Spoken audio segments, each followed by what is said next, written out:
and I told him, here, Ian's outside working. So this is all the Ian time. Yeah, say hello. I got a lot of dirt to move. Yeah, Ian is doing bed prep. So the plan on the video today is that I am going to be talking a bunch about different flower farming topics. Just because we're so busy tonight. Yeah, yeah. But one of the questions was about bed prep. You guys ask this all the time, and we don't have any sort of video on what we do because it's always just crazy time when we're doing all the bed prep.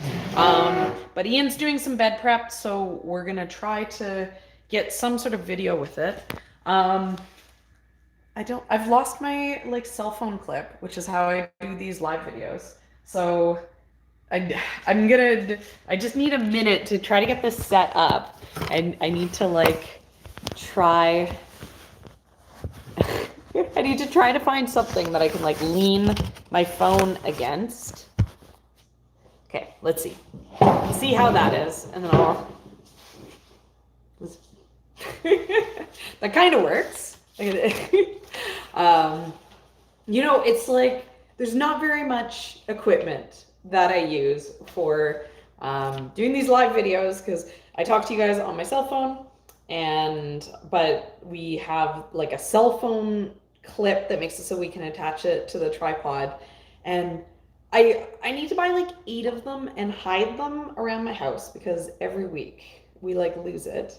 And so yesterday I had the members live video, and I couldn't, for the life of me, I couldn't find it anywhere. And I looked for it all day today, and it's gone. It's disappeared.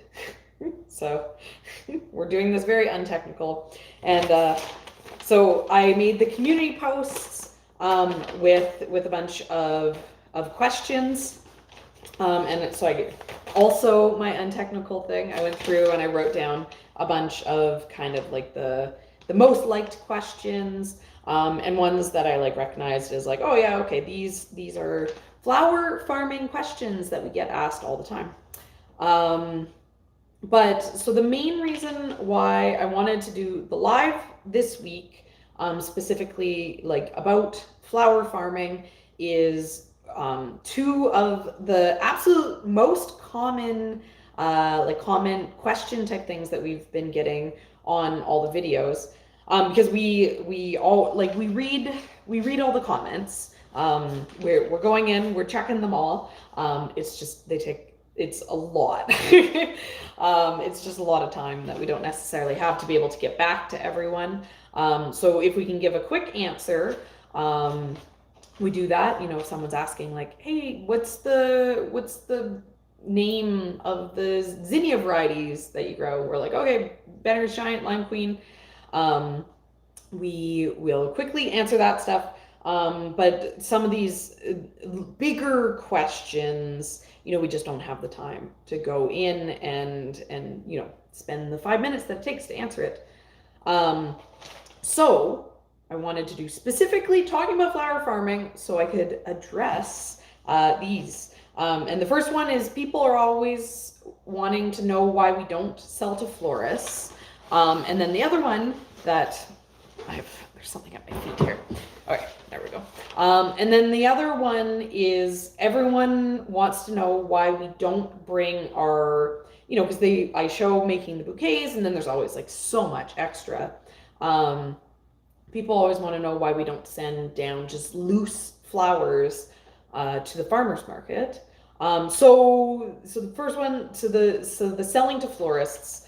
The reason why we don't sell to florists isn't because we have anything against selling to florists. I think it's a great business model. But it's the same as why we don't sell to restaurants with our veggies, which is the farm is really small, right? And the volumes that we're getting out are quite limited. And then the other thing too is the the the season isn't yet consistent. Our growing isn't good enough that, like I can guarantee to have everything that that restaurant or that florist needs to order from me every week throughout our growing season. Like things fluctuate. We're still making lots of mistakes.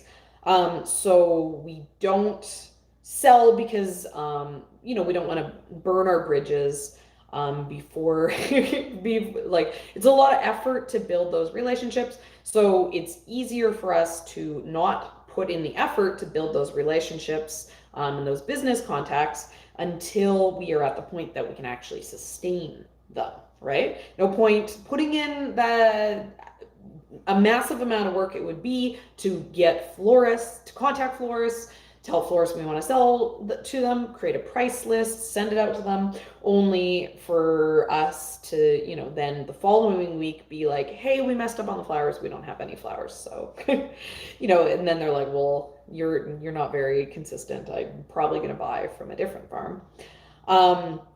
The flowers this year is like we have way more than we ever had. I think I did the math and we have 7,000 square feet of flowers planted this year. Whereas in years past, we only had 2,000 square feet of flowers planted, right? So like that's 2,000 square feet planted with like flowers that, go across our whole season. That's not just, oh, here comes, here. I came down here to hide from the children and they've come to find me. Hey, don't bump it because it's not on the clip. Mama! Yeah, but I told you if you need anything to ask Daddy. I said Daddy. Okay. Yeah, so 2,000 square feet of flowers is like a super, super small space, right? Like that, we grow a lot of flowers. He went back out. We grow a lot of flowers considering the space, but it's definitely not enough flowers to be able to be selling to florists, right? It's enough flowers that, we're able to have.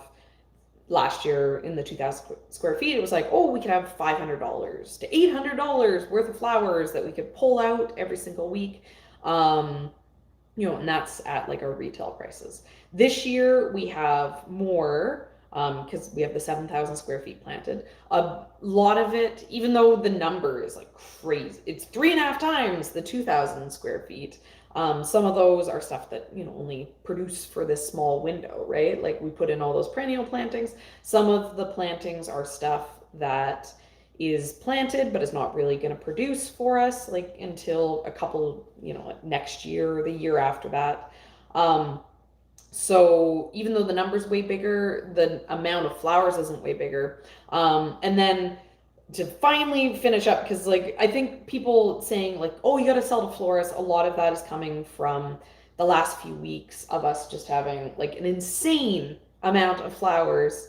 And I think that the one thing that maybe has been like edited out or like lost in translation in us showing like just like, oh, there's more flowers than we know what to do with, is a lot of the flowers that we grow, they kind of peak and they have like a week or two where they're just producing like crazy, but then they slow down, right? So I need to plant the amount, and the zinnias especially are a great example. I need to plant the amount of zinnias so that I can still have a good amount of zinnias when the zinnias slow down, but I have 2 weeks where there's just like an insane amount of zinnias, which is the reason why, like, behind me, this is what happens to the leftover flowers that get picked.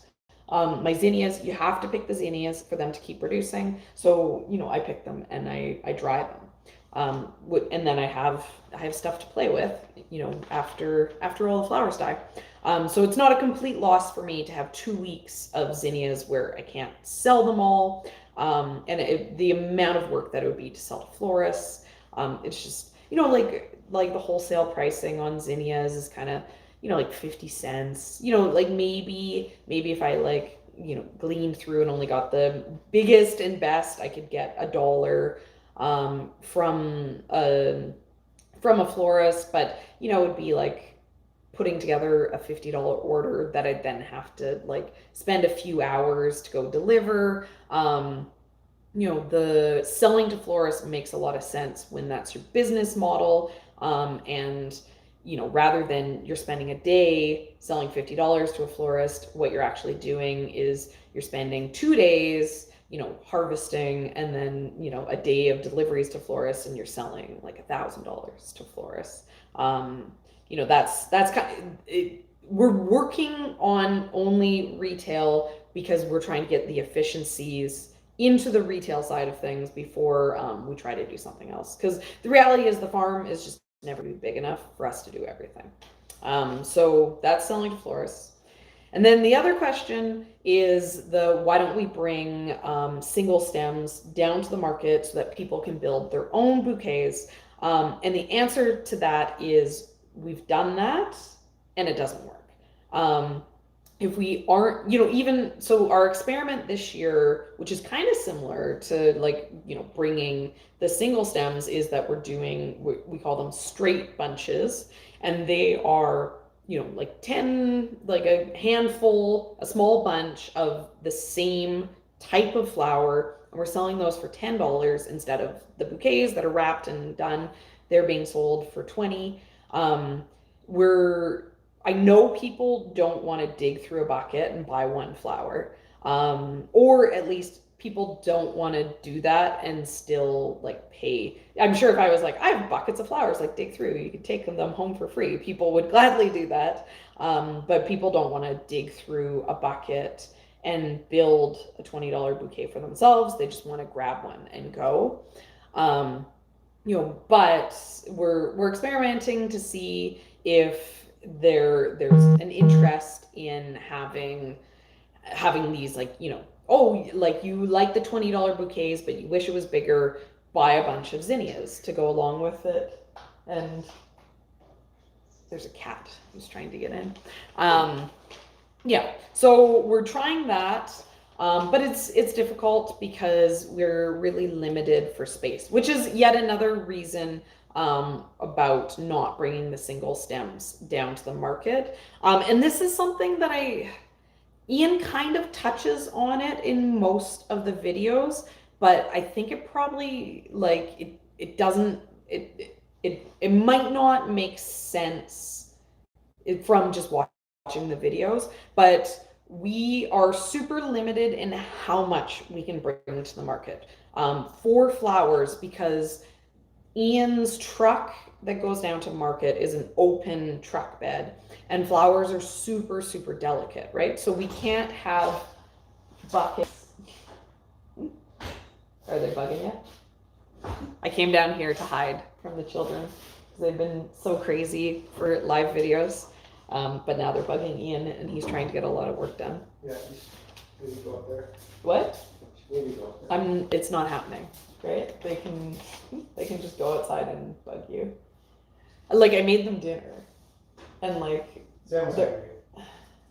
yeah.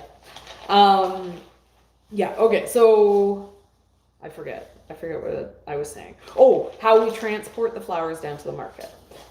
So when the flowers go down to the market, the only place that we have to like put flowers is the back seat area of the truck.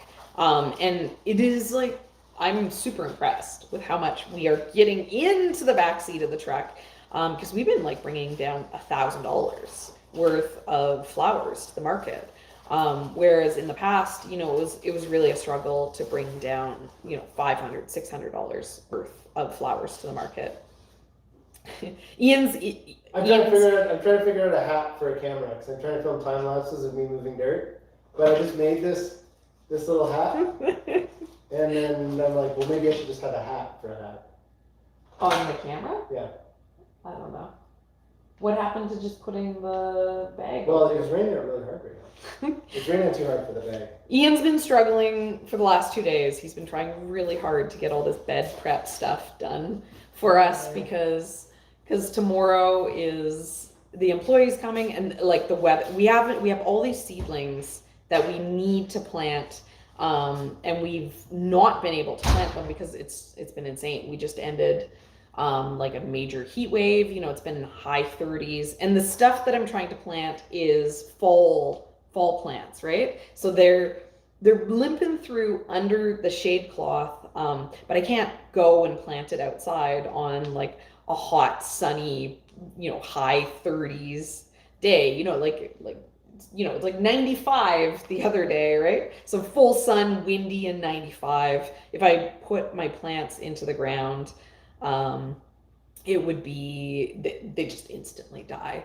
So it would be like, all the work to grow them, and all the work to plant them, and it'd be like a complete waste. So we have this window that's coming tomorrow. Tomorrow's the window. It's going to be rainy. It's going to be cool. The rest of the week is going to be like not super hot. So it's like Tuesday, and the employee's going to be here. So Tuesday, if we get them all planted on Tuesday, it's like this perfect window. But so we need everything to get prepped. So I've been the one on editing duty and kid duty, and Ian's been trying to get everything prepped over the last 2 days, but it's ended up being this job that we thought would only take a day. And it's turned into like, now he's scrambling using all the daylight hours to possibly be able to get it done in time. And it looks like maybe he's gonna be like finishing up stuff while we're also transplanting tomorrow. So he's definitely trying to get the work done. But everything just tends to be impossible is the story of our lives. Yeah. Okay. So the single stems to market, when we have leftover stems, we don't bring them down. We do the bouquet making, even though it like takes like a bunch of hours, because the single stems don't sell well, and sending the stems to then make bouquets at the market isn't an option because of the fact that Ian's there by himself. Right? And so it's like he's like busy the whole market to sell, right? There is no time at the market to make bouquets and to sell everything. It's the selling is just purely a full-time job. And I am not at the market on Saturdays because I'm at home with the kids, right? Sometimes I get to sometimes my parents take the kids for like a sleepover, and then I can like go down to the market, or there's been a few videos where I've done like a pop-in, like I'm in the video at the market, and that's like I popped in at the market and I've brought the kids with me. So it's like a half an hour window before they like start losing their minds and like can't handle being at the market, and then I like go do grocery shopping or run errands with the kids. But yeah, so and then the final complication for bringing more than what we already bring is there's just no space. So the solution for the future for bringing more is we could build some sort of box for the truck to be able to put the bouquets in where, they're going to be wind protected, or growing more stuff like statice and straw flowers and sea holly and all those things that dry so beautifully, because those we could bring to market out of water. Even like when they're fresh, we could sell.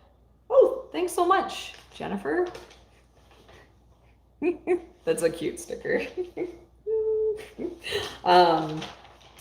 Yeah, so that's the story of all the leftover flowers. And quite often there's like a lot of flowers in the room as leftovers because, like I was saying earlier about the zinnias, they just have to get picked, right? It's deadheading. And the cosmos in general, I try to pick just what I think I'm gonna need, and then if there's like way too many, then I just go and I like hack them down. I'm like, get out of here, cosmos.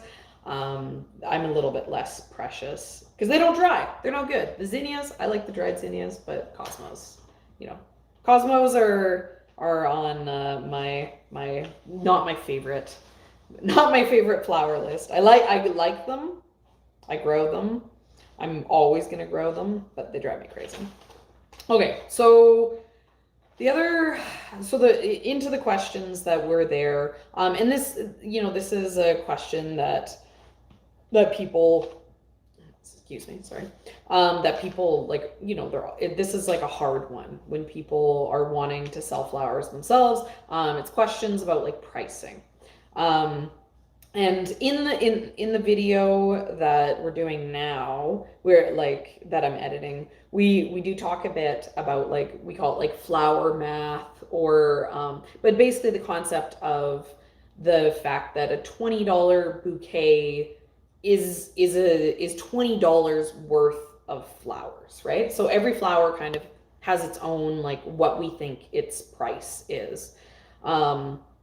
And so when we do $20 bouquets, I'm not just putting it together until I think it looks beautiful. What I'm doing is I'm putting it together till it's $20, right? So Ian will sometimes be like, well, this bouquet was like only this big, but then you had another one and it was this big. And I'm like, yeah, but they're, it's $20. If they want $20 worth of small things, then that's their option. If they want $20 worth of cheap, big, fluffy things, then, that's what the difference is. But a $20 bouquet is a $20 bouquet, no matter what it looks like. And so I price on the lower end, of things, but one thing that definitely doesn't translate through onto the camera is I am not selling perfect flowers. I like a lot of my flowers I wouldn't consider what I'd call like florist grade. Like my zinnias, like my dahlias, like they're getting munched, like I always laugh at Nicole from Flower Hill Farm, because when she goes on about like the thrips and she gets like so upset about them. All of my flowers, they're full of thrips. They're like, they're all freckled from all the little blemishes. But I sell farmers market. I sell like grocery store flowers, right? Like, so my flowers don't have to be perfect, because the customer that I'm selling it to, like none of these flowers are going to a wedding where there's going to be like a close up on like, oh, look how absolutely perfect this this dahlia is, like, oh, we're like, oh, it's, it's being so much focused on, the idea with my flowers is like, they look pretty, right? And so if there's insect damage, like, I'm fine with that. I grow, like, I don't do anything for like, I don't use organic pesticides. I don't use pesticides, right? So there is pests in my garden, and that's a good thing, right? Because it means that it's a healthy place for pollinators, and you don't have to be at all worried about what's on those flowers when you stick your face into them. And so yeah, so my pricing is a little bit lower because, like, I guess the way that like I say it when like I'm talking to Ian is like, they're not florist grade, and that's another thing why I'm not super interested in selling to florists, because if I was to be selling to florists, I basically would have to be out in the field, and I'd probably have to be throwing away at least half of what I keep to sell at the farmer's market, because it doesn't matter that they have a few blemishes, for these like farmers market bouquets, but I'd have to throw them away if I was trying to sell them to florists, because they're not good enough to be sold as this higher end flower. So I can also afford to sell them for a little bit lower, because I can sell more of them, right? So like Ian and I were kind of talking, because so in this video coming up, he makes a bouquet. And so, so the sunflowers, I normally price them at like $250. Oh, thanks so much. Thanks so much, Sherry. So my sunflowers, ballpark, I say 250. Some of them are are being quite small. I think more of like a nice size focal. 250 if they're looking a little small. So when I do the bouquets, quite often when I do a sunflower bouquet, I put in 4 sunflowers. I think if that is like $10, and then I add $10 of bulk to a sunflower bouquet. And so when I do that, if the sunflowers are a little bit smaller, I throw in an extra one, right? So the smaller ones, I'm kind of pricing as like $2. Right now, I made a post on Instagram, and I made like a post on like Facebook Marketplace. I have like 1 million sunflowers because we just went through a heat wave. And they're all they're perfect. Today is like the perfect day. There's like 200 sunflowers out there that are perfect today, but they won't be good for the weekend for my market.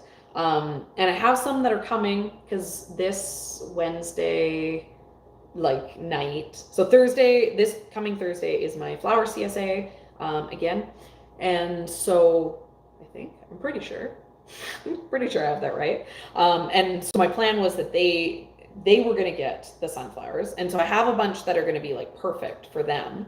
But I still probably have like 200 sunflowers out there. So I'm doing a sunflower sale, and so I'm blowing them out at $1.50. I'm doing bunches of 10 for $15, and so I have like probably 15 of these bunches that I could sell if people, want to come and buy them from me in the next couple days. But normally normally I'm okay with having a few that don't make it in the field, right? Because so basically, if I have a sale, right, if I normally sell them for $2.50, but I sell them for $1.50, I'd be better off to only I could sell them at $2.50 and sell 3/5. I could sell 60% of what I would have sold with them on sale, still get the same amount of money, right? So, the doing sales isn't always a good solution for your pricing and stuff, just because you have a lot of something, because it's a lot of work to sell, right? Sometimes you're better off to not sell the extra than you are to sell it at a deal. In the long run, you make more money by not doing the work. But okay, so zinnias, I was saying, I price those pretty low. I kind of, if they're the big ones, I'll do them as like $1.50. But in general, I usually consider my zinnias retail at $1. And one of the reasons, I talked about this with Ian, but I cut this out in the video. I also do them as $1 because zinnias are super, super brittle. So it's really hard. I'm really careful about what I grow. It has to be stuff that can handle being transported down to the farmer's market. It needs to be strong flowers. I make this joke that if I can't smash it against a wall and still sell it, then it's not a good flower for me. Just because it's a long road to the farmer's market for these flowers, and some of the more, I'm getting all these messages. I don't know if my phone's buzzing like crazy there. But yeah, so the zinnias, the stems are really brittle. So sometimes the stems will break on the way to the market. So if I have a few extra zinnias in my bouquets and they break, by having my pricing so low, if they break, the bouquet still is $20 worth when they go down to the market, right? So, I'll kind of err on throwing a few extra zinnias, pricing them at $1 instead of $1.50, so that when they break, the bouquet never becomes a $15 bouquet. It still is a $20 bouquet because it was technically a little bit underpriced to start with. And then so a lot of stuff I'm $1 is retail. You know, and then, but there's some stuff that it's like, you have to make these decisions for yourself, right? Like, so filler, you know, a common one that people are always say, they're like, if you added a bunch more greenery to this bouquet, it would look way better. But greenery and like fillers, they have a price too, right? So you can't just be adding more green to a bouquet to make it bigger. At that point, it now becomes worth more money, right? Every stem that you add has a value, and so, you know, with greenery, you know, it's kind of like, if it's like a small piece, it's I think of it as like 50 cents. If it's like a bigger piece, it's like $1. But usually I kind of create like a base when I'm doing these $20 bouquets, where, you know, like maybe I have an amaranth, and then I have like the fillers, and I'm like, this is the $5 base, right? And then I throw in like, you know, 5 zinnias and 4 sunflowers, right? Because 4 sunflowers is $10, 5 zinnias is $5. I have greenery and an amaranth to make a $5 base. Boom, $20 bouquet. But yeah, so pricing, every single thing has a price. The way that like flower farmers often recommend to find the pricing is that they will sign up for like a wholesale flower list, right? So they'll sign up to get the lists that get sent out to florists, so then you know what florists are paying. You know, and then you want to pay more than you want to make more than wholesale when you're selling retail, right? So if I was to sell all my flowers that I spend all these hours making into bouquets for the exact same price as what I could sell it to florists for, then that would be a bad business model. I should stop staying up till 4 a.m. and go sell those to florists and save myself a bunch of time. So yeah, so the wholesale pricing is just like to give you a ballpark. And prices also fluctuate, right? So like what something is worth when it's in the peak of its season is a lot less than what something's worth when it's out of season, right? Like if someone told me that, did you know like tulips are worth, you know, like $10 a stem, I'd be like, cool. Doesn't matter. How does anyone have tulips in the middle of August, right? Things that are really difficult and out of, you know, not ready locally are gonna have a lot higher prices than stuff that's, you know, in the height of its season. So you know, you need to keep that in mind too when you're looking at like wholesale prices. Yeah, what's up? The video is almost done. Don't play with that, please. Who is it? No, it's heavy. Don't break it. Okay, listen. I'm doing the video. Okay. Will you buy this? Yeah, Daddy. It's for the market. Okay, listen. Okay, you can go play with your toys in the garage. Okay, I can't talk to you. Use this. Other people use this. No, it's Daddy's. Daddy bought it. Okay. So I don't know. So I don't know if that helps for pricing. Basically the answer to how do you come up with pricing is like, it's impossible. It's very complicated. But that kind of goes over how I think of putting together $20 bouquets, you know, why maybe some of my pricing seems low compared to, you know, other people, just because you're not necessarily seeing, you know, the B grade flowers that I'm using like through the camera, you know, and then also like customer, right? You know, like I'm not doing events. And if I was to do events, which I'm not going to, I have no interest in events. But you need to charge a lot more for events because there's so much like communication, customer service type work that needs to happen to go along with events. Like if you're going to spend 10 hours talking with someone about all the details of what they want in their bouquet, and make all these promises that for sure you're going to have that, which means if your crops on your farm fail, you have to go and buy them, right? You need to account for that time, right? Like when I do all the bouquets for the market, sure, it takes like a lot of hours to put them together. But then we go and we sell a lot, right? If I was going down to the farmer's market, if I was spending 2 full days preparing for the farmer's market, and then going down, I was only selling $100. Then that wouldn't necessarily be a great business model. That would I'd be bleeding money, and I'd have to change what I do. Yes. I turn out in the water. The daddy saw. What do you mean? Just open the door. No, it's hard. Just open the door. Why hard? I'm not opening the door for you. You know how to open doors. Why locked it? It's not locked. Okay.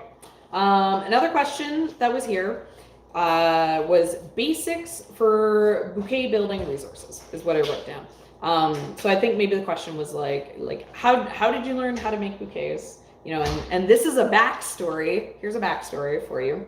So the first year that I grew flowers, first year of the farm, I had my crop plan and I planted them all out, and then I went and was like, okay, they're ready. Like, I did all this research. I know when to pick them. I know what to do with them. After I picked them all up, picked them into my buckets, and then I had them all picked, and I was like, I don't know. Now what do I do? Now what do I do with these? I did all the work to figure out how to grow these and like how to handle these, but like, I don't know how to make a bouquet. I've never made a bouquet ever in my life. And so I did my number one farming trick here. If you ever want to know how to do something on your farm, there's one essential piece of equipment that every single farmer needs to have, and that is your cell phone, because we live in a wonderful world where the answers to all of our questions exist in the magic of the internet. And we have this amazing pocket supercomputer that allows us to access it anytime and anywhere. And so I pulled out my phone and I Googled it. And the first thing that popped up was Florette Flower Farm post on like what she does to do her farmers market bouquets. And and that article is like still there. It's probably still first thing that pops up if you Google it, because it's an incredible article.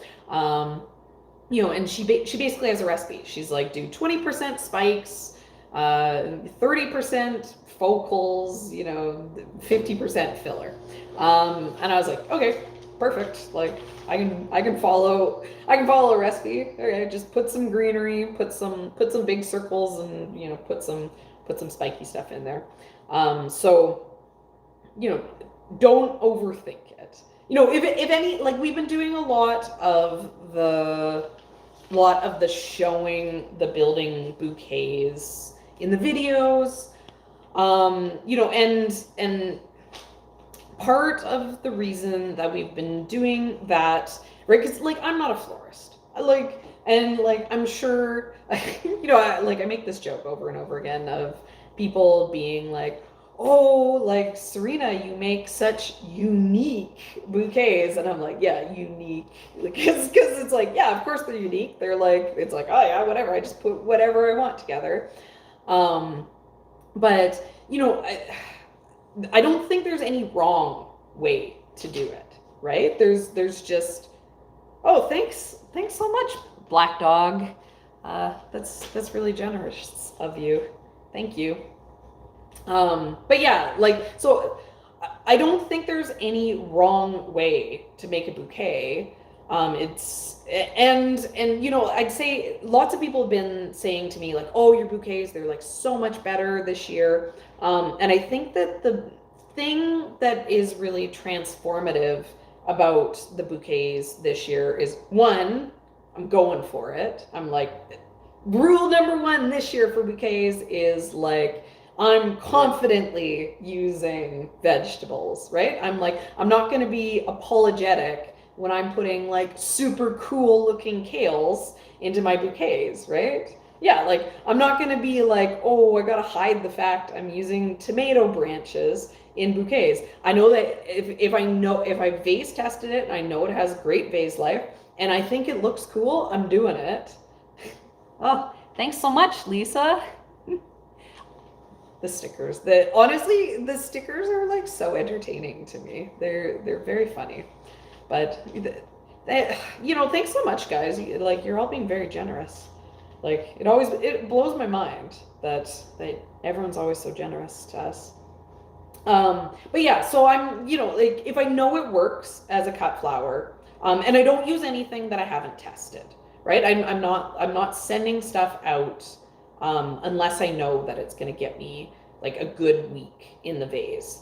So like I am picky about what I use, and like I'm not necessarily showing me picking stuff and testing it, on camera, right? But I'm always testing new things.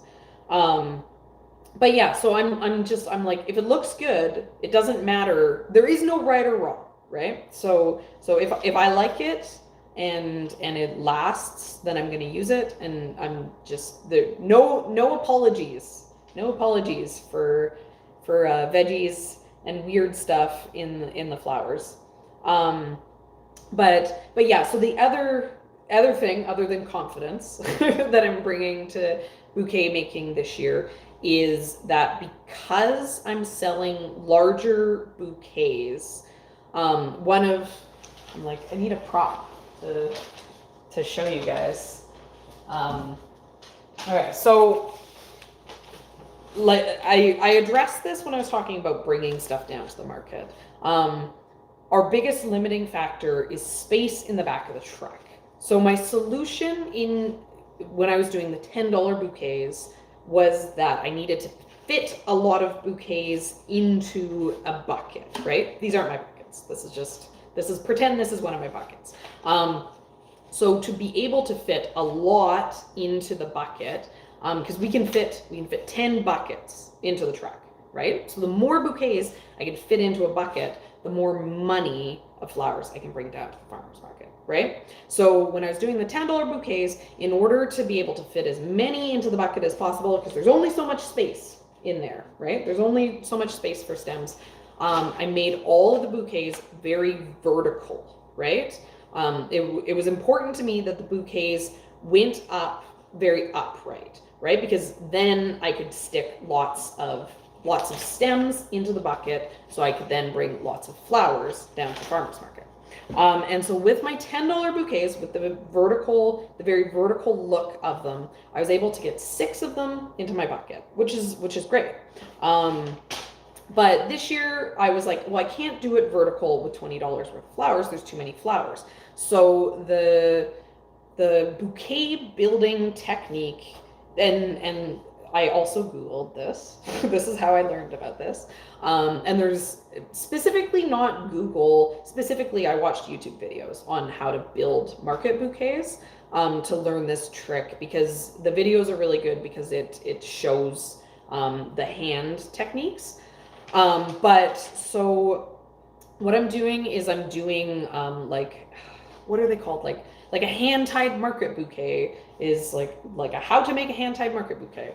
But you instead of holding it very tight and upright, it's not like this is the bouquet. I'm not holding it like this. I'm holding it open in my hand, and I'm laying them in diagonally. And so when the spiral, exactly. So you're spiraling them on, and when you're done, the base of the stems fans out, right? So it makes my life a little bit difficult when I put them into the bucket, because I have this big fan of stems, but I've found a way to be able to twist them into the bucket to get 4 bouquets into the bucket. So now I can get $80 in my buckets, which means that's how we're able to take so much money down to the market this year.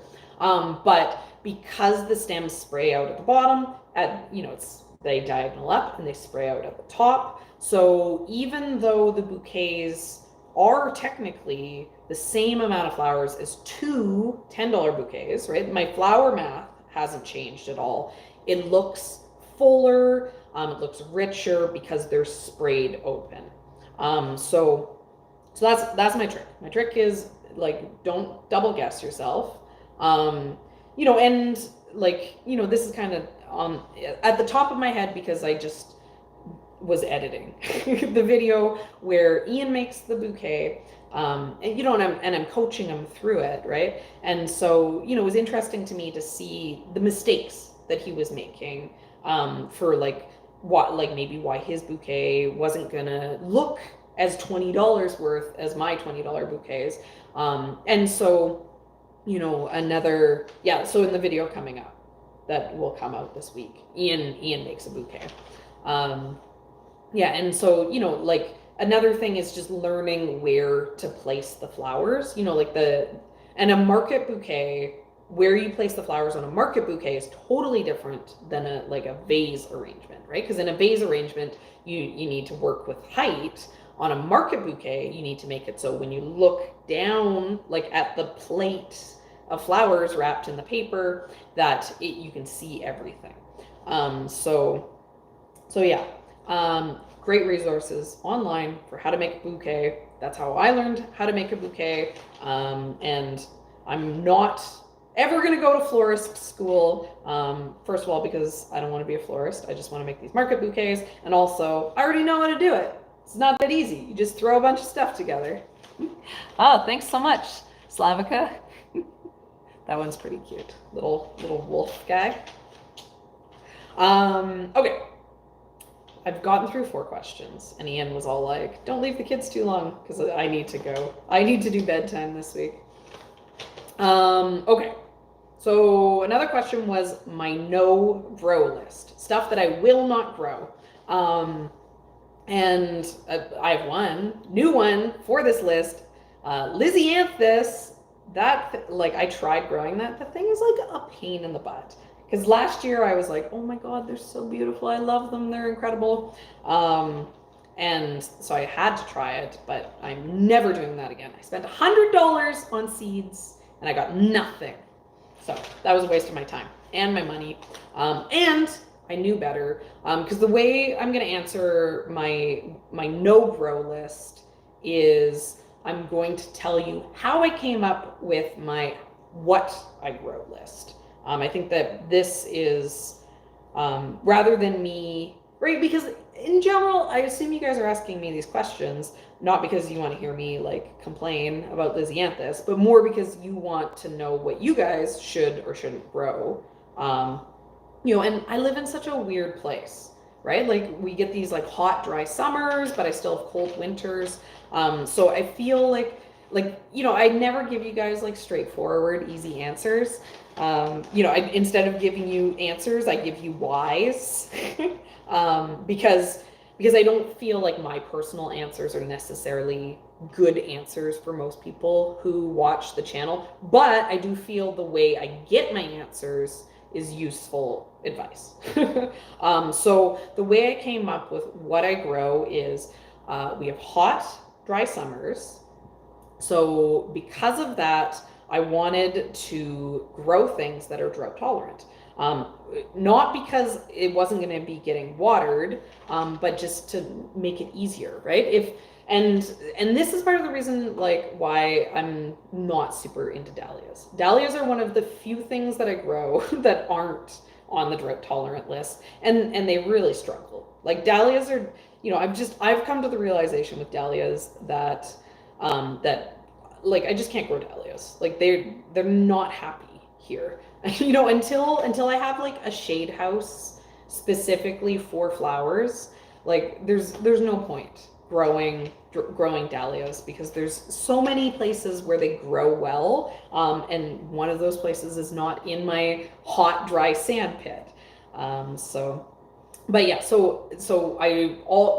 basically when I went to pick what I grow, I narrowed it down to drought tolerant. And I still, even though this year, like I've picked a lot more stuff, I still really am leaning more towards those drought tolerant plants. I have the snapdragons and they're not super drought tolerant, but like zinnias, that's the reason why I'm like, yeah, zinnias, amaranth, even like the liatris, like the perennials that I'm doing, I'm definitely looking more to prairie like prairie plants, stuff that, you know, naturally would be drought tolerant. You know, I'm super excited about the Baptisia, which isn't looking great, even though I have some.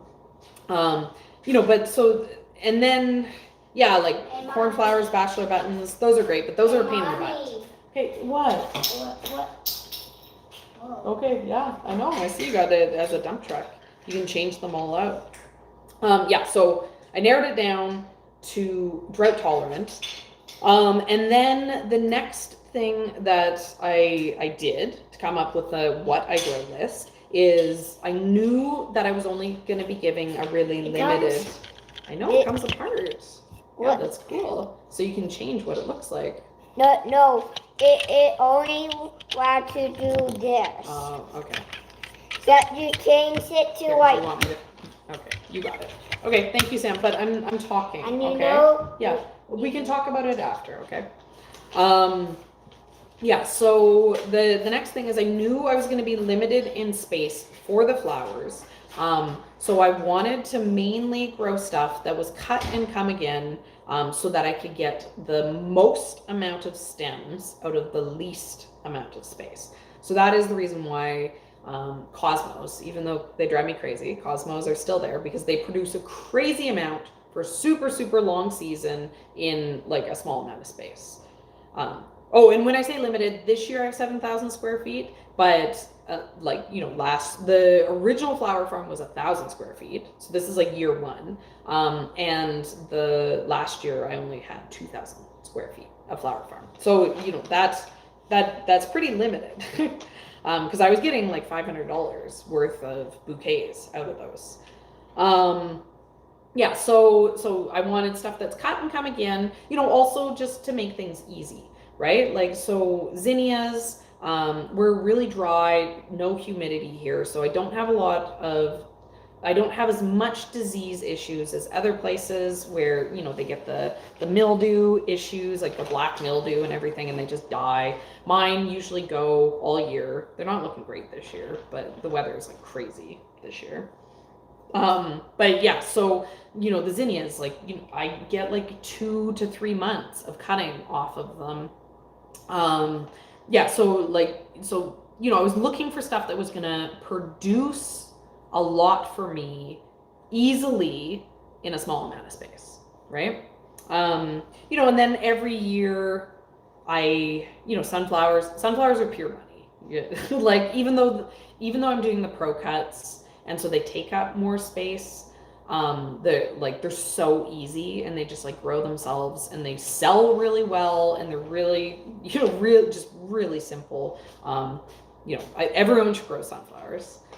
But yeah, so basically I'm always trying to make things easy for myself. And then the other part, which is, and this kind of goes into another question. So someone else was asking timing plants for bloom time. So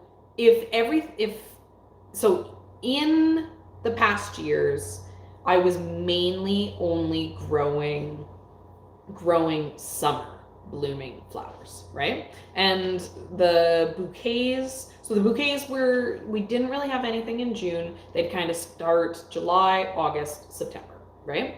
So everything that I was planting that, you know, I was also looking at bloom time for how to decide. I wanted things that were quick to bloom.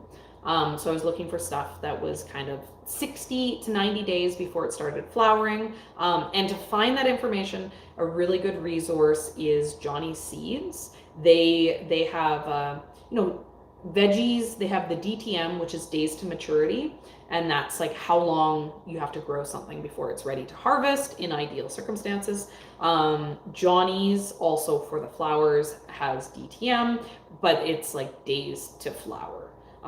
So I look at that website when I'm seed shopping, even if I'm not buying from Johnny Seeds, which I at this point I'm buying everything from Johnny Seeds.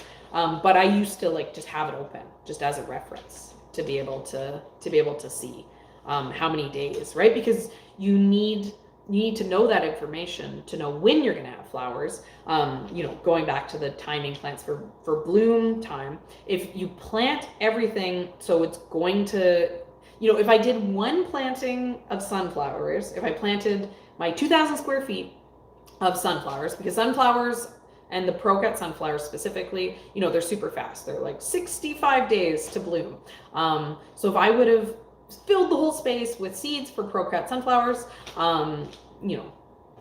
2 months later, they'd all bloom. I'd have like a week of flowers. I'd have like every single one of them would open. I'd have nowhere to sell them.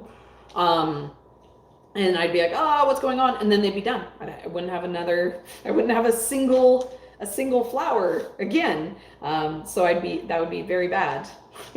Very bad at flower farming, doing it that way. Here, sorry. It's being annoying. We'll just get this person out. There. Not that I care. And that's the answer to the question. I do not care.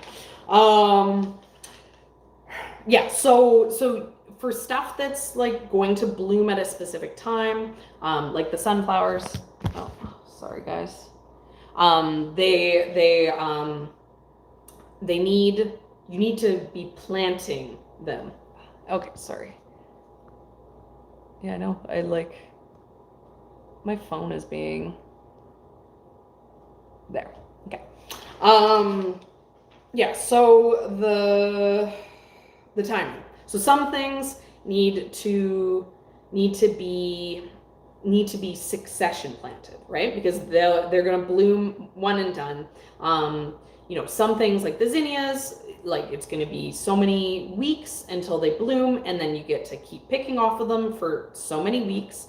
And so then they have a window for when they are going to be blooming, right? So then you plan for having that. But the thing that we've done this year, which is like kind of like advanced flowers for Serena being bad at flowers, after 2 years of growing summer flower farming, I took the leap into kind of extending my season, because I'm already very confident with growing the food. I'm pretty good at extending the season for the food, but to get my flower sales, I had to work on extending the season for that.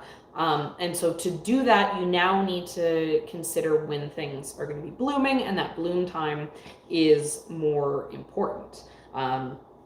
So I don't know. Okay, so this, like, I'm still answering that question, but someone was also asking about fall planting for overwintering, or like the cool flowers. And so and planning ahead. This was like I'm gonna kind of clump. We're gonna go big picture, and it's gonna answer a bunch of questions, I think.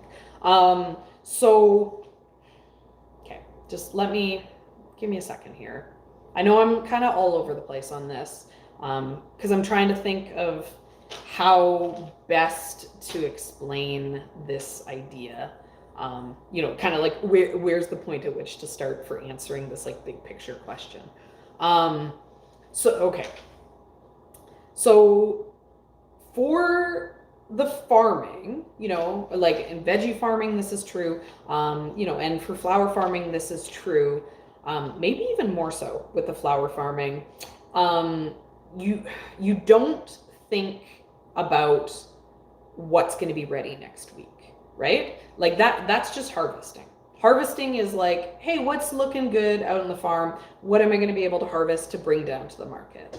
But the farming itself is actually a lot more big picture, which is part of the reason why I love it. I always said my dream job was I wanted to be a warehouse manager, because like being a warehouse manager means that you have to think in 4D, right? Because you have to think about space and like spatial time, right? Because as things come out, more things can go in. You know, you need to be planning. You need to be planning not only in your physical space, but you need to be planning in your space in time. And so that, like, to farm with extending your seasons, rather than just, like, you know, planting a crop, getting a harvest, and you're done, but to kind of do the type of farming that we're doing, which is trying to sell as much as possible and to have things consistently across as much time as possible. You need to be thinking in spatial time for your crop planning, right? So you're not thinking like, oh, how many carrots can I fit in a 50-foot bed? You're thinking, what is the earliest date that I can get carrots, and what is the latest date that I can get carrots, and what is the timing in that year span that I need to be planting carrots to get the most time of carrots rather than space of carrots. And then, you know, you also, you know, the other complicated part, which I haven't done yet, is then you add in crop planning, right? And then you're like, okay, well, I grew carrots in this space in this time, and I can't do it again for another 4 years. So now not only are you thinking about where are things going to be for the year, but now you're thinking where are things going to be for the next 5 years. Oh, we got a sweet bow here. Oh, snuggly boy. But yeah, so with flowers, it starts to get even more complicated than just doing like the annual veggie crops. Because with flowers, in order to kind of get that season spread out as much as possible, you're now needing to think about growing annual crops, growing perennial crops, you know, things like tulips. Oh, tulips are some of the first things that you're going to get. But so that is something that you have to plant in the fall to be ready in the spring, so that you have the very first thing that flowers of the year. You know, and then following, oh, if I'm going to, you know, so this year I had the tulips and I paired it with cherry branches. Like, I had greenery from my cherry trees because I needed some sort of greenery, right? So now do I have shrubs that are gonna have leaves that are interesting in the spring? Do I have shrubs that are gonna have blooms in the spring, so I can have stuff when there is no annual crops? Do I have shrubs that make interesting berries so that after the frost comes and fall comes and all the leaves fall off and I have no more greenery filler, do I still have, you know, something to add into this mix? So with the flowers, it can very quickly get to be very complicated trying to figure out the timing for bloom times, right? Because now it's not just, okay, it's going to take me my carrots are, you know, a 70-day carrot. It's not like, oh, it's going to take me 70 days to get carrots. Now there's a bunch of things that, you know, are only going to be available for a window in the spring. You know, so I need to be aware of when it will bloom, as well as how long it takes to bloom, so that I can have blooms across as much time as possible. So, like, to then go specifically to the question of like fall planting. So a couple weeks ago, I started seedlings for a bunch of crops that are going to get planted out, you know, probably in 2 weeks from now. And those are going to grow in the garden over the winter so that they bloom in late spring, early summer. And in order to be able to do that, you know, in like June, when I was picking a lot of these things, I had to order seeds, right? So, you know, like for these overwintering crops, I had to I had to be thinking a year ahead, right? And so I really love the, the thing that got me thinking about this is Lisa Marie Ziegler's Cool Flowers. Great little book. It's incredibly simple concept that you just don't think about until you're like, oh, well, like why didn't I ever think of this? I am in zone 5, so I'm kind of borderline for the information that's in the book. A lot of the things, I know, isn't he loud? Isn't he funny? He's all purring. Yeah, a lot of the things that are in that book don't work for me because they don't survive the winter. There's only a few things in the book that do work for me. And last year we did an experiment. I tried out a handful of things. And so snapdragons worked. Larkspur overwintered really well. Bachelor buttons, which I knew, bachelor buttons are such weeds. Bachelor buttons overwintered really good. I did Sweet William, and it never grew. I don't know if I maybe weeded it, because there was this weed that I was like, oh look, Sweet William, it's making it. And then it ended up being a weed, which actually was a nice yellow filler. What?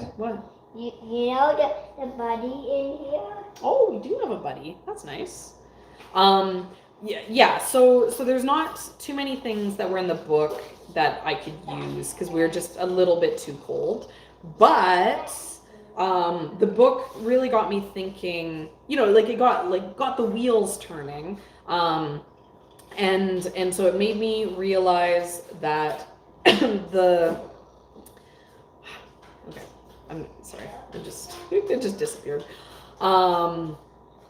Yeah, so it made me realize that basically the concept is things that grow on their own, things like flowers that are really weedy and self-seed really well are excellent candidates for being these cool flowers, right? That's basically the concept. If you grew some of this and the next year it popped up everywhere and it bloomed way earlier than the things that you started in the spring and then planted out, then that's what you're looking for, right? What you're looking for are the flowers that are weedy in your specific zone and in your specific area, because those are the ones, and then just grow them in the way that they want to grow, right? So for me, Cosmos self-seed really well, but I know that they're super frost sensitive, right?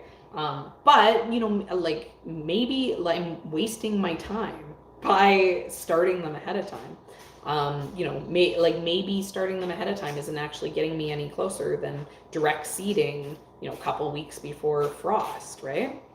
Mom, and then the other thing. Now. Okay, I'll be up in a little bit. Okay. The other thing that I realized is because my zone is, there's a lot of the annuals, because the book is all about the annuals that will survive the winter. And a lot of the annuals in that book, they don't survive for me. We're too cold. But there's no reason that I can't use perennials that are hardy in my zone as annuals that I plant out in the fall, right? So this year, because and this was kind of the epiphany that I had after doing the Cool Flowers experiment that I did last year. I was like, why aren't I growing Rudbeckia as a cool flower annual, right? Because if I try to grow Rudbeckia as a perennial, it gets filled with weeds. I have so many issues with weeds. That's the benefit of annual crops. It's the fact that when they're done flowering, you rip them out and you can be super aggressive about weeds.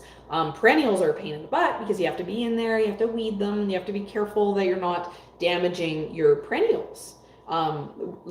You can't do these super aggressive cultivating techniques. But there's no reason that a perennial has to be grown as a perennial if you can get flowers out of it.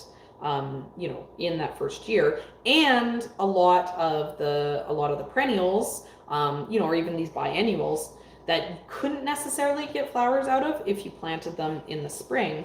If you plant these in the fall and they get established, that's counting as their year one, right? So a lot of these ones that maybe aren't really going to bloom until year two, you can get away with by planting them in the fall, and then after they overwinter, they're in year two, and so you can get these blooms and then rip them out, get rid of them, and then you can deal with the weeds. So this year on our cool flower lineup is Feverfew, like tons of Feverfew. That because I know that overwinters, but I also know that it like does not stick around. Or like they're called short-lived perennials that kind of will self-seed all over the place, but they only kind of will last for a couple of years. My Rudbeckia, so all my Rudbeckia is going in the fall, because I got some of my best looking Rudbeckia that I had ever gotten out of accidentally not having time, growing very, very sad Rudbeckia in seedling. They got left in plug trays for 6 months over the summer.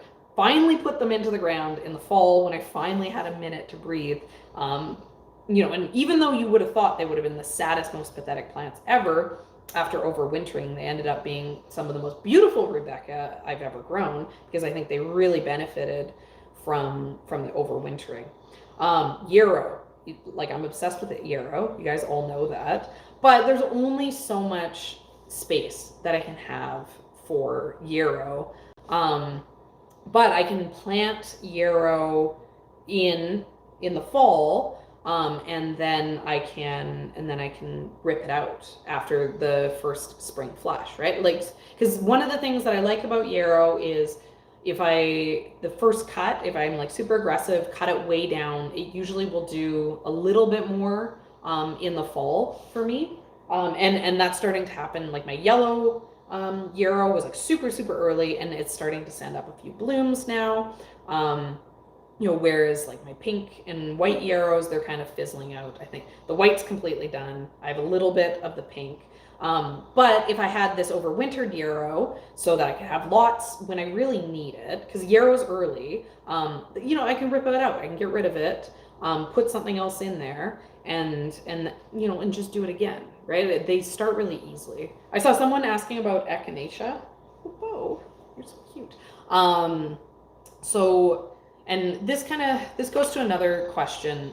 Pests. People always want to know about pests, what I do for pests, and we're really lucky for pests here. We do have bugs, but we don't have any of like the really, really nasty ones. Our biggest pest here is grasshoppers, and aphids. We get aphids in the vegetables and in the flowers and everything, but I'm so used to it that I've found stuff that's pretty aphid resistant. And then if things get aphidy, like I get rid of it. I'm like, they only get aphidy when the plants are unhappy anyways. So once plants get to the point that they're filled with aphids, it's a sign to me that it's time to let them go. But yeah, so the only pest that I have that causes any sort of issues, and I don't worry about it too much, because I'm like, whatever. I'm not gonna spray for it. Like, I'd rather not do anything. But yeah, so the only pest that we get is we have grasshoppers.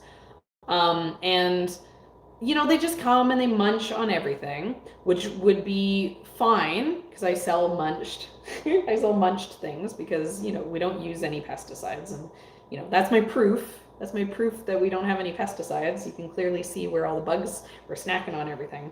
But as I'm looking more into perennials that I'd maybe be interested in growing here on the farm, the grasshoppers are a huge issue for me, because they're little disease bags. They're disgusting. They carry like all these horrible viruses, which aren't like, I don't care. Like, I don't care if any annual gets diseased.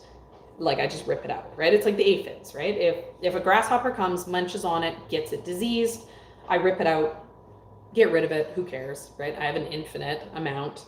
But if I'm looking to invest into perennials, I'm kind of like, nah, like with all with the grasshopper pressure, because one of the things that they really spread is this disease called Astor's yellows. I don't know if that's the technical term, but I see people calling it that all the time. And like, it's like the cosmos, the rudbeckia, the echinaceas, like pretty much, my list, like, like drought tolerant prairie flowers, all that stuff that I like, is, asters, is really susceptible to it. And it's like everywhere. Like I see it, like, I have to admit, I really like the flowers that tend to get it. Like they do these like crazy mutations.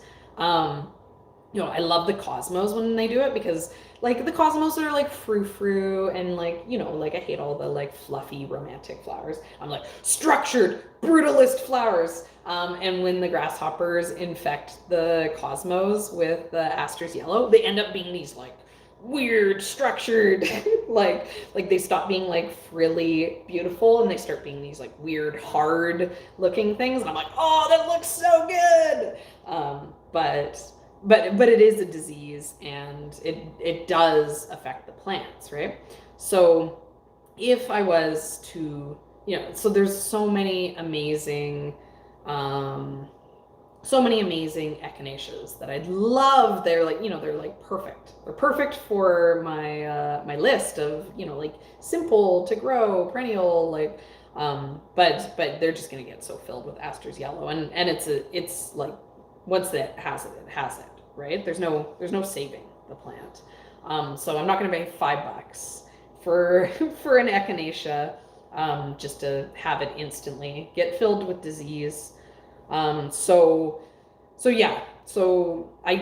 which is yet again into like the crop planning stuff that I was saying, right? So, I need to put the disease risks that I have into my considerations for my crop plan. One of the things that we originally talked about doing with the farm, because we didn't buy this farm to start the specific farm that we have.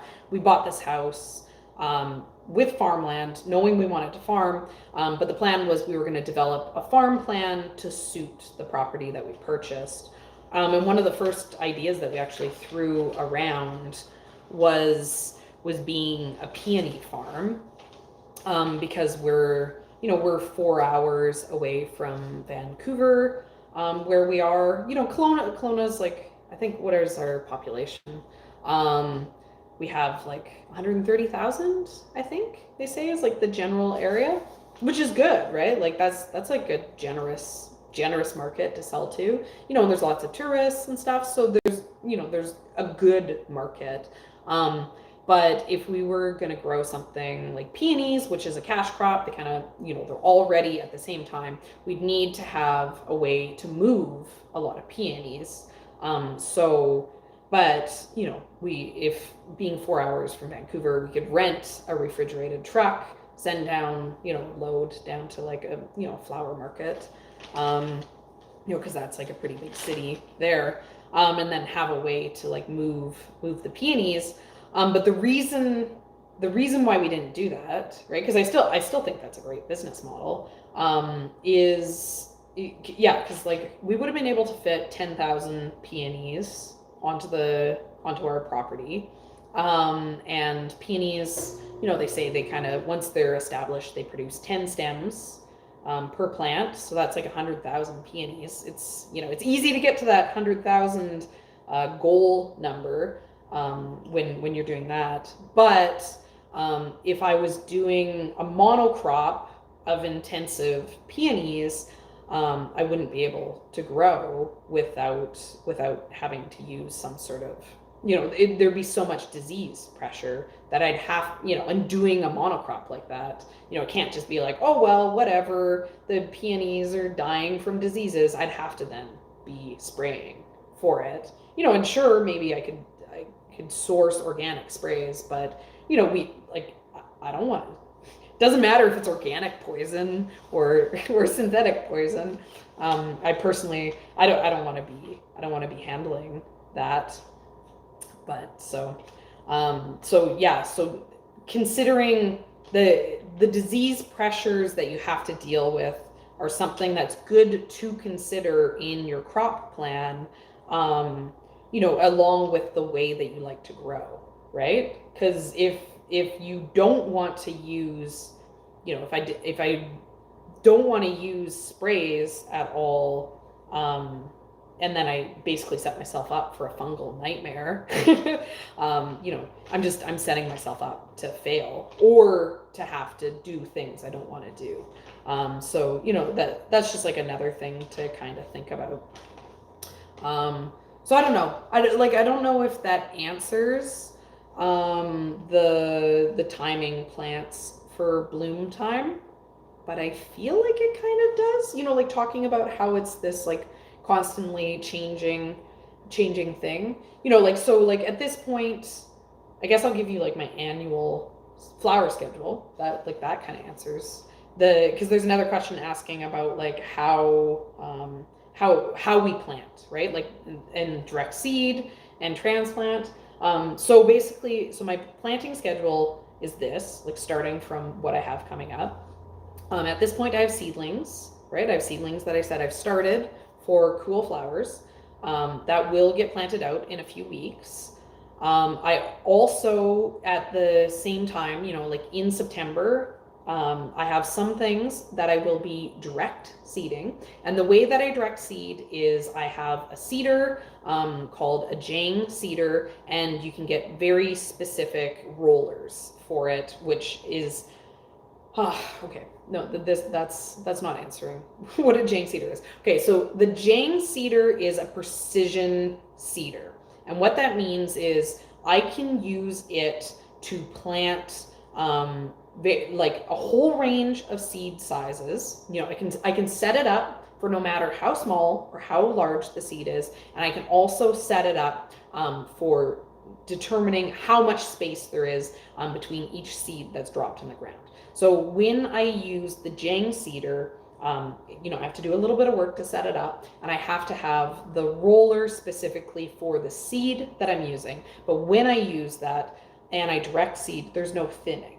It's not like it puts a million seeds out and then I have to go back and clean it up. When I direct seed, everything's good. I have to weed, because weeds also grow. But the Jang precision seeder saves me an infinite amount of time because it seeds super fast. It takes me like no time to get seeds into the ground, and then I don't have to be doing any sort of thinning. So I like to use that when I can, but it goes in a line. So I can only do it when I'm doing row crops. When I'm doing something on the fabric, on the landscape fabric, because there's just little holes, then I have to hand seed it. So for that, I can, and there is some stuff that I direct seed, hand seed into the holes. But in general, if I'm using the landscape fabric, I'm usually growing seedlings in seedling trays and then putting them out as plugs. And then the other, so there's two reasons that I grow in a seedling tray instead of direct seeding. The first one is that I want precision spacing and planting beyond even the pretty good precision that the Jang seeder gets. If I want only one plant 6-inch spaced, so like my lettuce or like a bunch of the flowers, then I do seedlings, right? Because I set them up in the tray and then they just like go in, and on the farm scale, the work of doing the seedlings is really not that bad. It's not that difficult to put them in. if anything, the work is the fact that you have to put them in and you have to seed start them. But yeah, so I either do the seedlings because I want like really, really precise spacing. Or the other reason why I do the seedlings is because I want to do some sort of timing thing with it that isn't cooperating with what the outside weather is, right? So the lettuce, I start as seedlings year round because in the summer it's too hot. So if I put the lettuce seed in the ground, it won't germinate nicely. So I need to get my lettuce into a cool space to germinate, which is like kind of backwards to how most people think, because normally you're warming your space up, right? And that, that's another one, right? So in the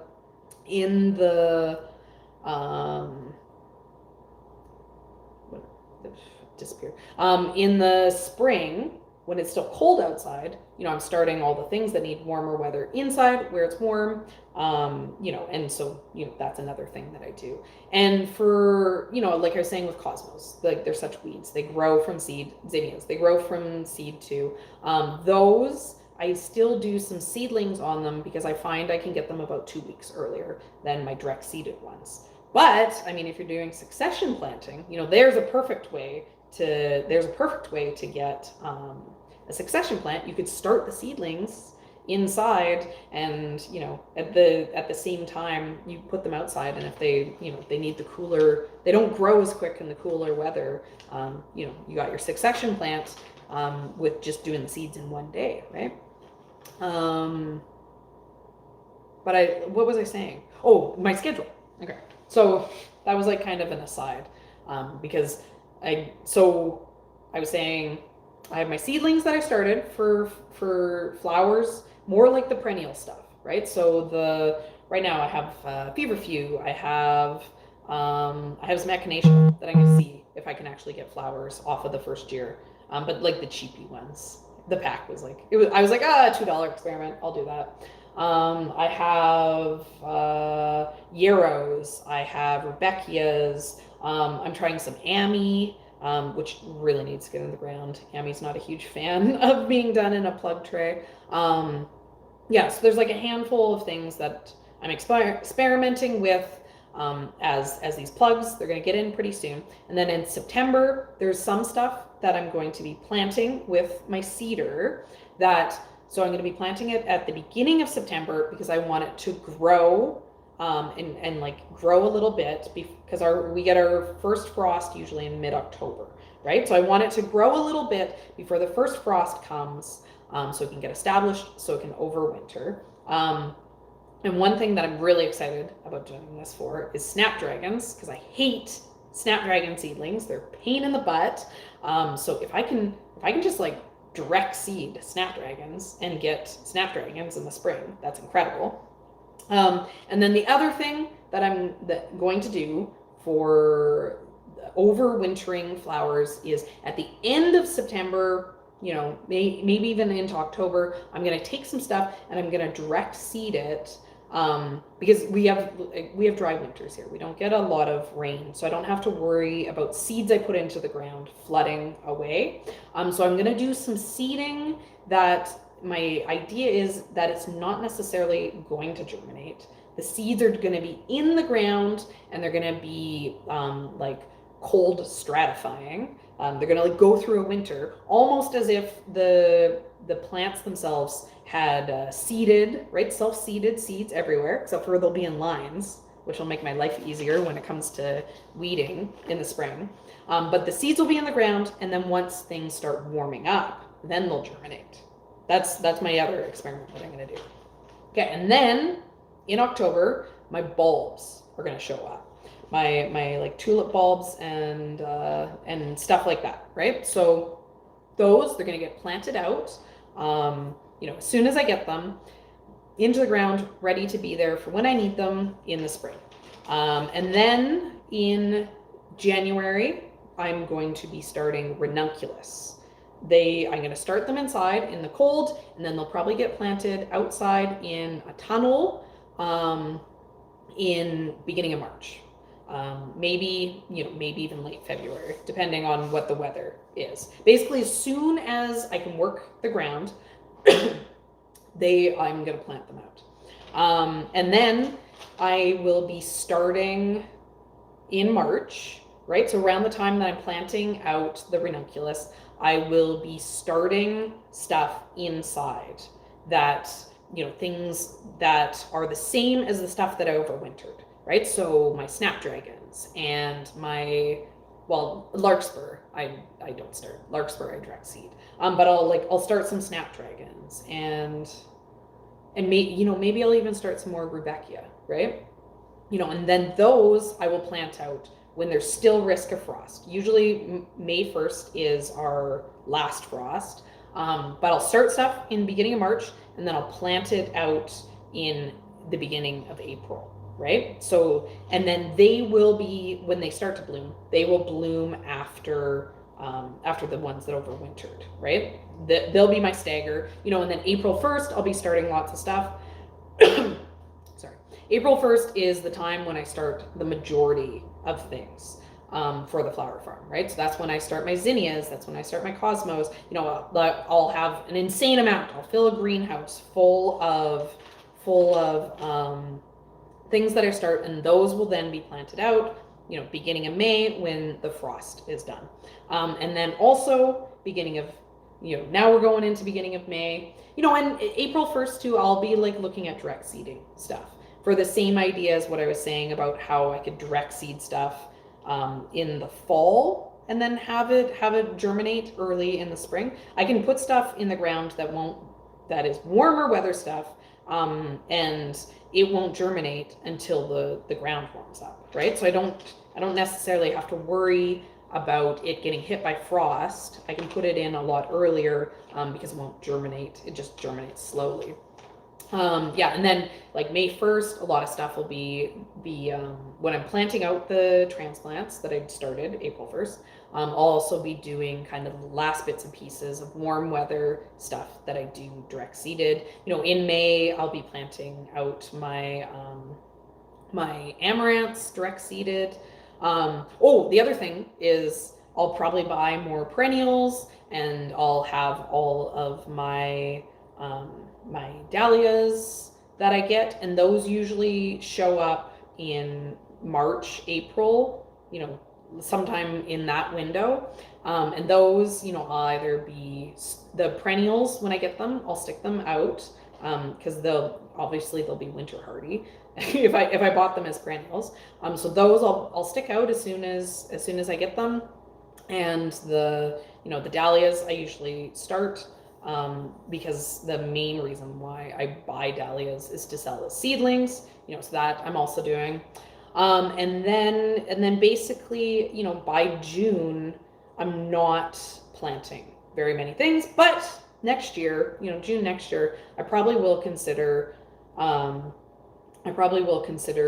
putting in a second succession of zinnias, because I've had some issues with my zinnias this year. And then it just all starts again. And then July, I start my I'm seed starting inside for the perennials that will be getting planted in August, right? Just the full circle just keeps going, and then you tweak what you do. And you also have to tweak the timing of when you plant things for weather and stuff too. Okay, let's see. How much to grow? That was a good question. Okay, but I think I've done most of these, but I need to, there's a couple more that are here, and then I need to go, because I'm in charge of children, for bedtime tonight. Okay, so how much to grow? Okay, so I kind of was talking about this, about how when my space was limited, I made sure that the things that I grew when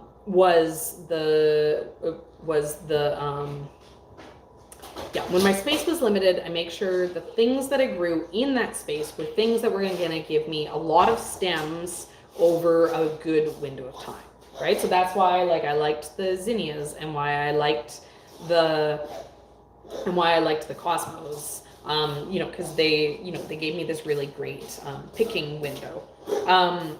You know, and then so how much you grow is going to depend on how much each plant grows. Or no, that's okay.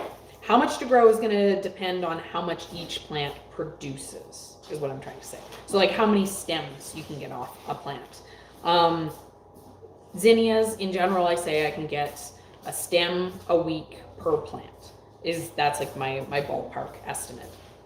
And then my other thing, so I come up with general estimates, and then the how much to grow, if you like want to make sure you have enough to sell, it also grow more, right? So if you're gonna say, oh, zinnias are gonna grow a stem a week per plant, and so I need 200 zinnias a week, you know, I'd plant 400, right?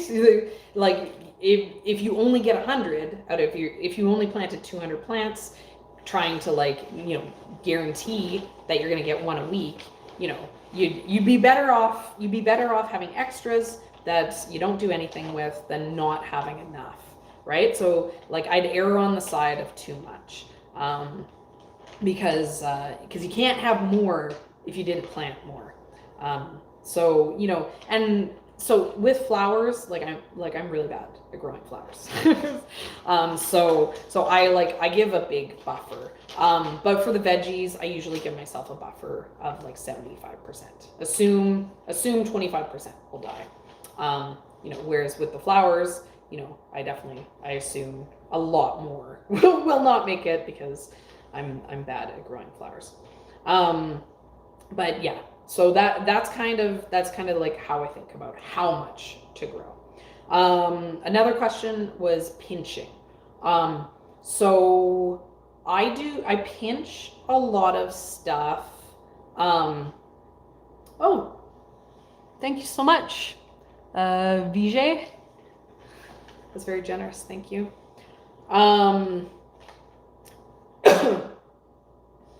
Yeah. Okay. So pinching. Yeah, okay, so I pinch a lot of stuff. I don't pinch everything. When the idea of pinching is, I guess I should explain what that is. That for sure is a jargon thing. Okay, so what pinching is you have a plant, and then it's growing up, and when it's still this just tiny baby, you take the tip off. You like remove the tip of the plant. And the idea of how am I surrounded by plants and I don't have any plants? Okay, here's a dead. Okay, let's see. I don't know. Okay, let's take these leaves off so we can get the stems. Okay, so there. Okay, kind of hold it here and you can see. Okay, so this it came up, right? And so there's like the central stem here, right? Like, and it just like it keeps going up straight. Right? And it goes all the way up. If you didn't snip off the top of your plant, it would grow one really big center one, and then you get like a big flower on the top. The idea of pinching is, right, like, so, okay, here's these flowers. Look, there's all these flowers up here, but there's no flowers on these other stems, right? So if we would have snipped this off, get rid of the flower, then every single one of these side branches would instead make a flower, right? So now instead of having the one flower, because we pinched it, now we have four flowers. You know, they're a little bit smaller, but you get more, right? So that's the concept of pinching. You snip off the top when they're just little baby seedlings, right? Like when they're kind of like, you know, just these tiny little things. You snip off the top, and it causes more branches, which gives you more stems to cut for your cut flowers.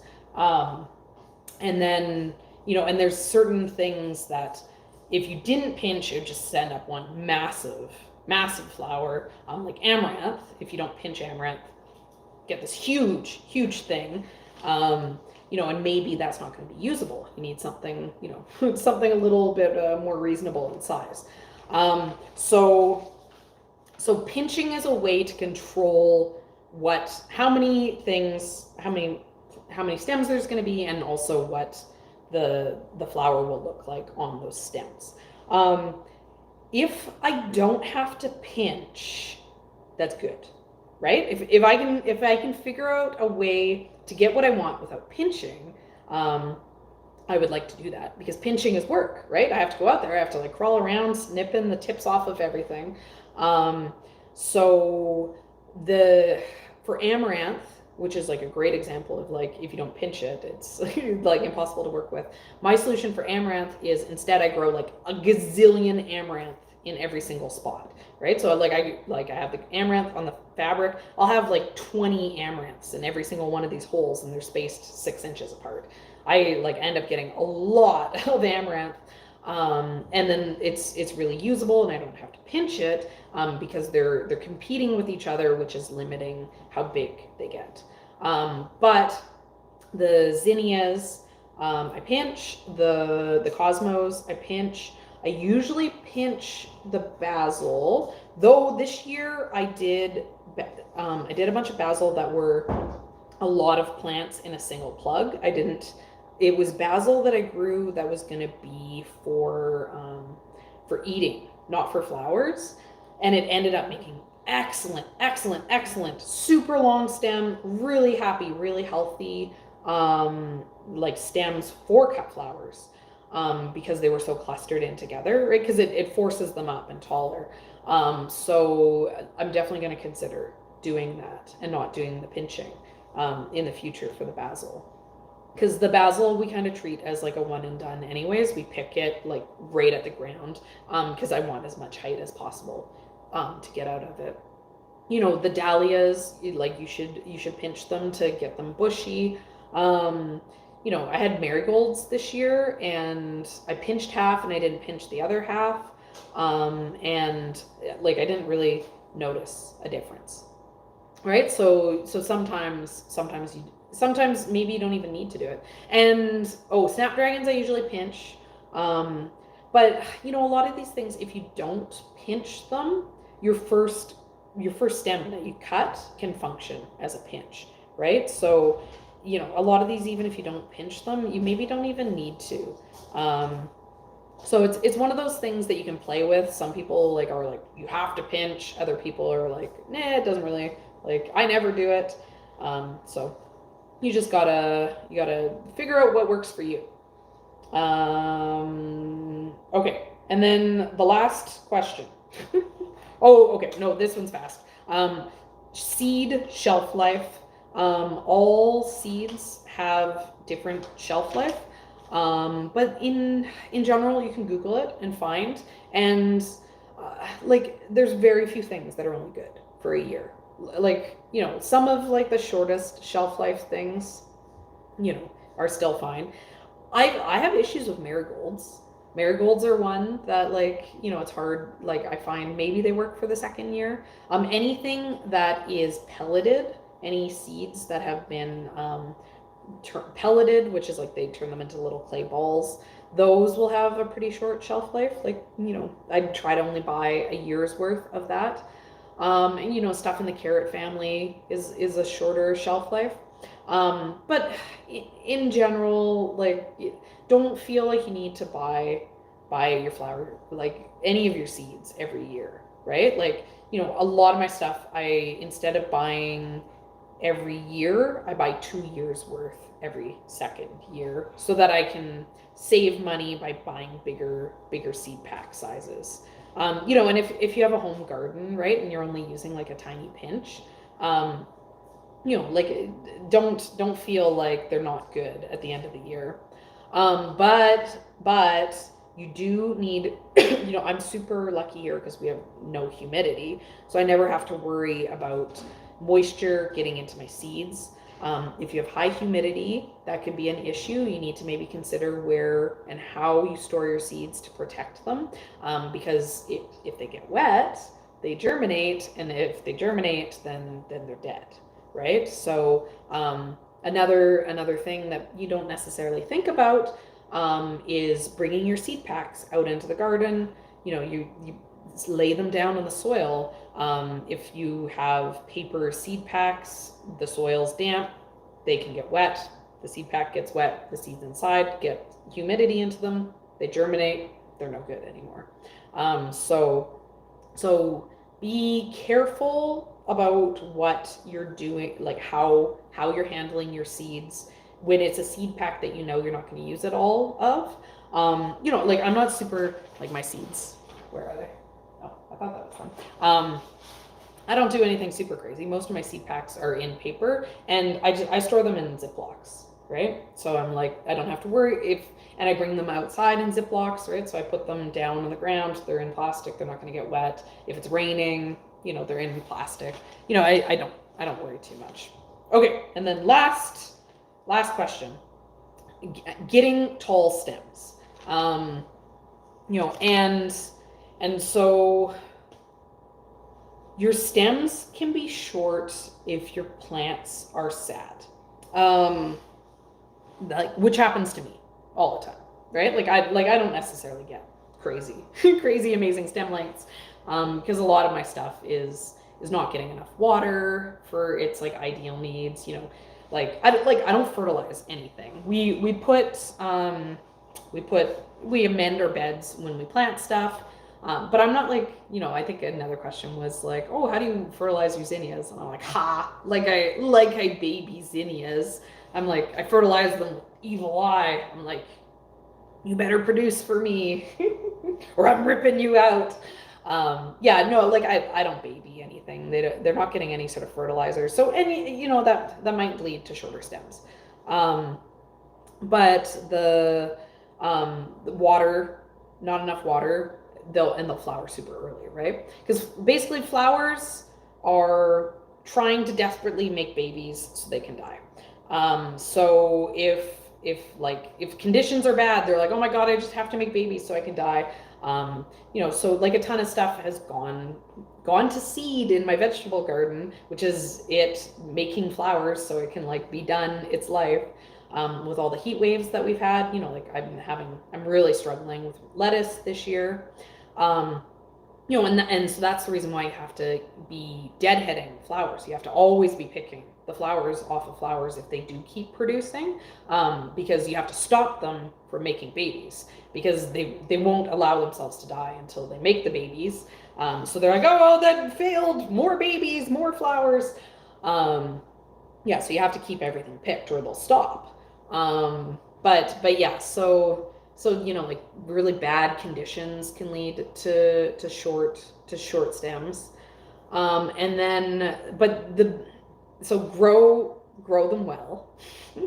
Trick one. But the most important thing to getting long stems is you need to be really strict about what you're growing. I can't buy cut flower seedlings at my local nurseries because nothing at the local nurseries are going to have the long leggy stems that I need, because they'd look like horrible bedding plants, right? Everyone wants like nice little bushy plants, right? But I don't want that. I want plants that are long and leggy and they look bad.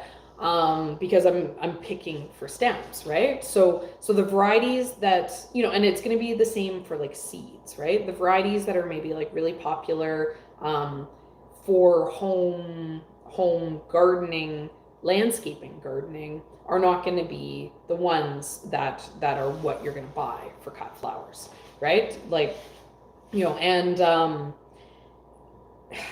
It can be tricky to find that information if you're shopping at places that are selling to people who are buying flowers for landscaping, right? Because they're not necessarily going to be telling you how tall the plants are. So you want to kind of be looking for that information. When I do the shopping for the perennials, they say stem length on, stems will be this long, and then from there, I have to decide what is long enough and what isn't long enough, and so, but it can be hard. It can be hard to find that information. But yeah, so I mean, and then so I use zinnias as the example for everything, just because they're simple. But zinnias are a great example, right? Like the zinnias that you're gonna buy, like a packet of like zinnia seeds, they are not necessarily going to be a cut flower zinnia seed. And so they're not necessarily going to give you those big tall stems that you see me getting on the Benry's Giants, because that's just not what their purpose is. And so I'm obsessed with the Benry's Giants because the Benry's Giants are, they're disease resistant, so I can cram a million of them into a tight, tiny space, which means I get more stems and I make more money. So I love them for that. And then they make the big, huge, showy flowers that look great in bouquets, big, long stems. So that, they're an excellent florist flower. But I also grow the Lime Queen ones, and they're not quite as good. The stems are a lot shorter on the Lime Queens. The spots where they want to branch on the Lime Queens are quite high. The Lime Queen would probably make a good bedding plant, because of the fact that they do a little bit more of the mounding shape, that you'd want. So you also then have to be aggressive about where you're picking it, right? If it's well, he wasn't here. Yeah. So if so there's buying the stuff that makes the long stems. There's growing it healthy so it has a long stem, and then there's also finally picking the stem length that you need, right? And like I was saying earlier with the basil, for the basil, picking the stem length I need means I'm picking it right at the surface. Like I'm picking it right at the base of the plant. So basil, if I was picking shorter stems, or basil when I do it as a culinary herb, I'm just pinching the top and it produces and it produces and it produces. Oh, where is Sushi? Well, she was looking for you. She just went outside, I think.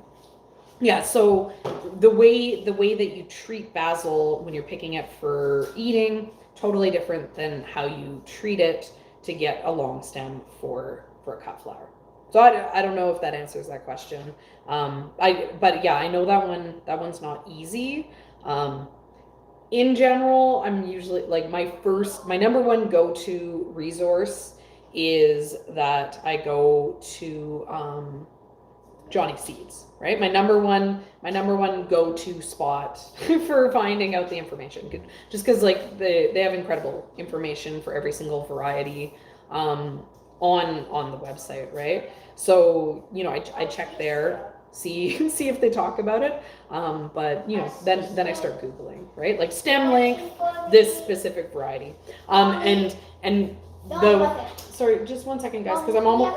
No, you can't, but just 1 second. You guys, I'm literally 2 minutes. Yeah, so. I have no idea. So when you look for stem length, you don't look zinnia, you don't Google zinnia stem length, you Google the specific variety, right? So you Google zinnia Benry's Giant stem length, right? And if your Google results is not actually telling you Benry's Giant stem length, they're just zinnias grow to this, you need to find the specific information.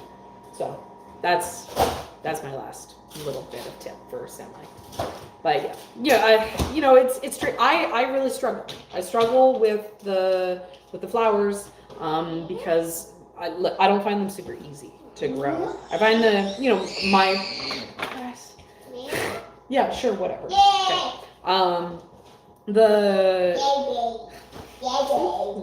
I came and I hid from them and they found me anyways. My experience is, the majority of my experience is in growing vegetables. I'm team veggies for a reason. I don't like the white No, too bad. I'm sorry. That's all you get. Okay. But yeah, so it's been a big learning curve for me for trying to find ways to apply the knowledge that I already have to growing vegetables or growing flowers. Okay, I gotta go though. But I think I got through my list. I think I did pretty good. And so thanks so much. Thanks so much for joining, everyone. It's fun to see how many of you guys always show up on these live videos. Hopefully, you know what? No one's gonna get anything because you're fighting. Okay, I gotta go deal with this. Okay, thanks so much, guys. The video, we still have a bunch of work to do on it. Probably Wednesday or Thursday. Wednesday, best case scenario. Thursday, worst case scenario. But it's a fun one. We did good on the market. Yay! Okay, and I'll see you guys next week.